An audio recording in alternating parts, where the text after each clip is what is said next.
to Equal Entertainment. I'm Tracy E. Gilchrist. Celine Dion's world tour will not go on. The famed singer canceled her Courage World Tour over health concerns.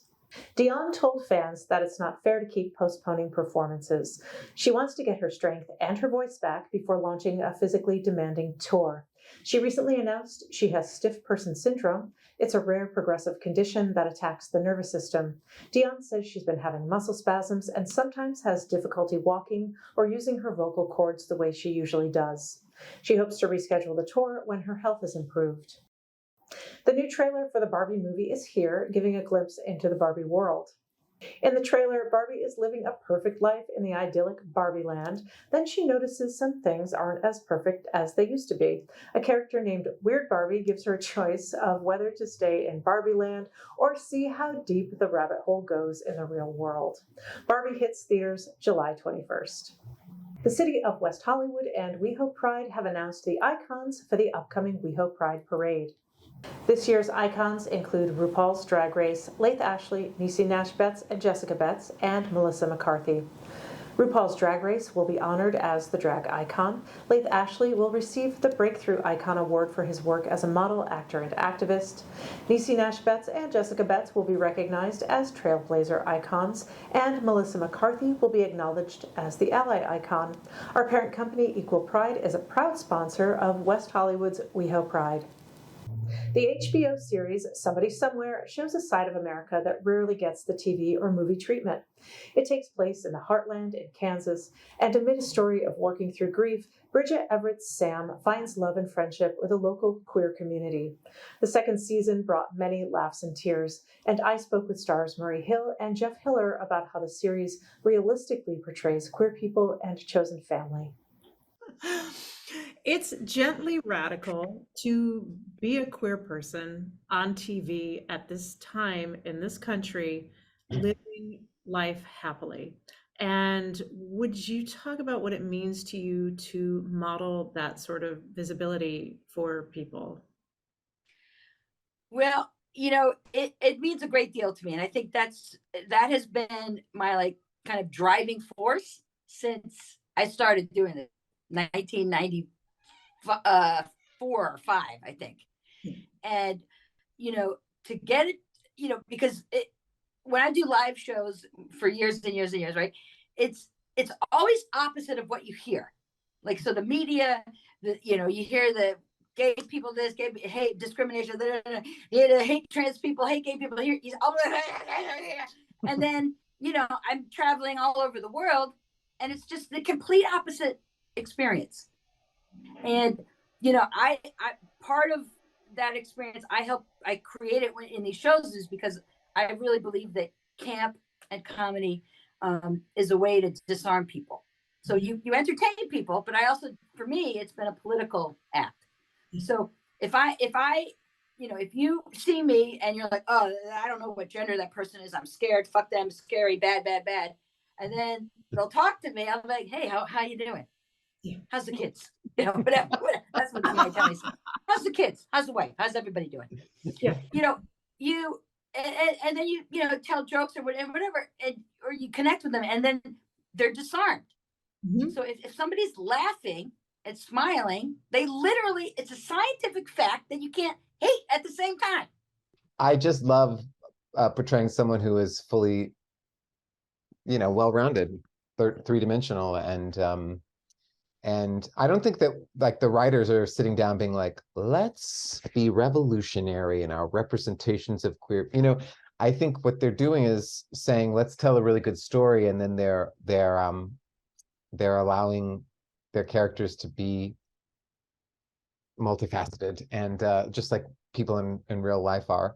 So it is completely special. I am very proud of that, and I'm very, I don't know about you, but you remember in the early 2000s when Queer as Folk was on and everybody was like, we gotta watch Queer as Folk, and then we gotta watch the L Word, and it was like, I loved that show. I'm not trying to crap on that show, but it was like, wow, this life is radically different than mine.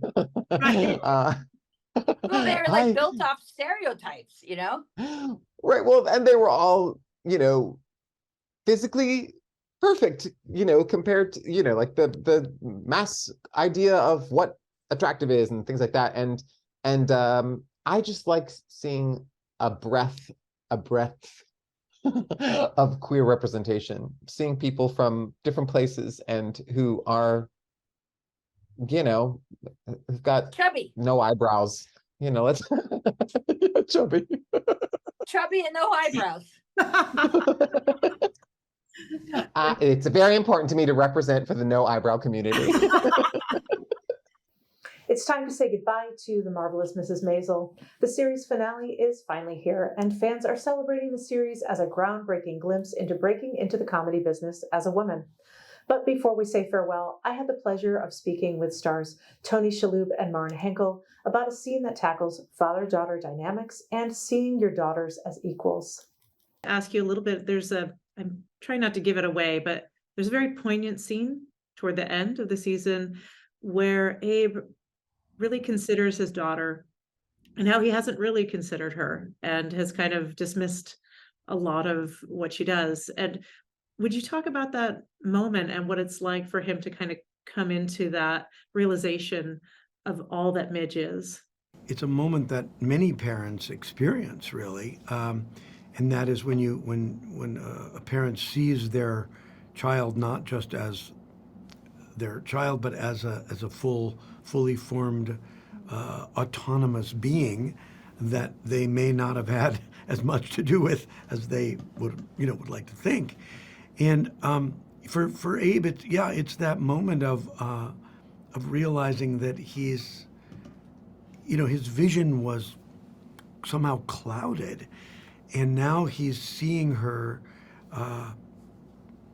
He's seeing her as this strong, resilient, a fighter, something that he didn't really even think he was instilling in her, or did not expect, or didn't even expect that would exist in a female, Right.